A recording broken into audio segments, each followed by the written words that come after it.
A high-level international meeting in Kenya has appealed for funds for a peacekeeping mission to Somalia, where Ethiopian-led troops supporting the transitional government have ousted Islamist forces.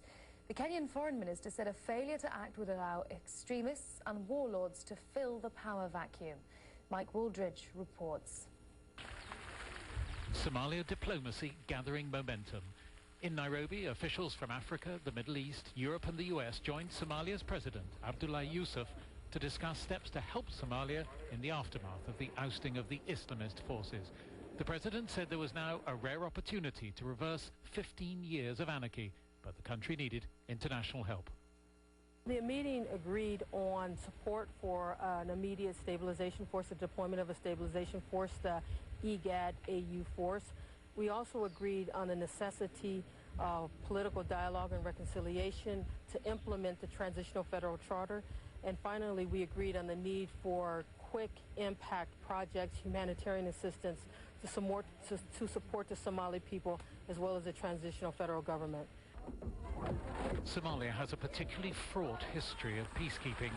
In 1993, 18 American servicemen were killed and 2 Black Hawk helicopters were shot down during an attempt to capture a local warlord in Mogadishu.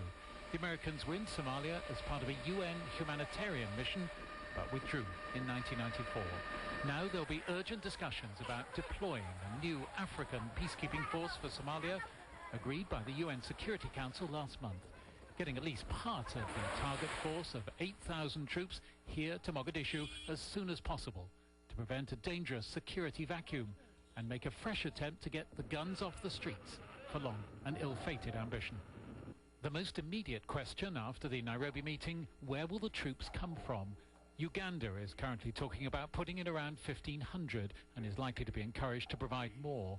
There are discussions with Rwanda and with South Africa about providing command and control, and it's understood 1 or 2 British officers could provide support to African commanders. I think there will be a desire to bring in peacekeeping troops of some kind so that the Ethiopians can leave. The trouble really is going to be whether there's a peace to keep, because if this looks like an operation to install a government that isn't wanted, then it will be a very difficult operation indeed. The last 2 weeks have seen Somalia's interim government, long beleaguered in the town of Baidoa, move into Mogadishu thanks to the support of Ethiopian troops. And the Islamist forces pull back south to an area close to the Kenyan border.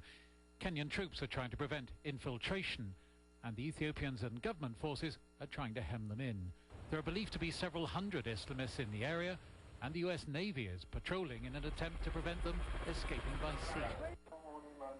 Against this background, as Somalia's Muslims went to Friday prayers, an internet audio tape purportedly from the deputy leader of Al-Qaeda, Ayman al-Zawahiri, urged the Islamists to carry out insurgency-style attacks against Ethiopian troops of the kind that had been seen in Iraq and Afghanistan. From one Somali cleric, this response. Before we wage any war, we need to organize ourselves and unite among ourselves so that we can confront our arch-enemy, Ethiopia. The Islamist designs for Somalia were often unclear. Politics have always been complex in this clan-based society, but the Americans in particular see the events of the past 2 weeks as a radical shift with global implications. We're concerned about the Al-Qaeda threat worldwide, but the fundamental way to address that threat is to get stability in Somalia. The opportunity that has now been presented to us to not have Somalia be a safe haven for terrorism. For diplomats, the urgent challenge now of phasing in enough peacekeepers to prevent more Somalis becoming victims in a land still awash with guns and as yet far from stable. Mike Wooldridge, BBC News.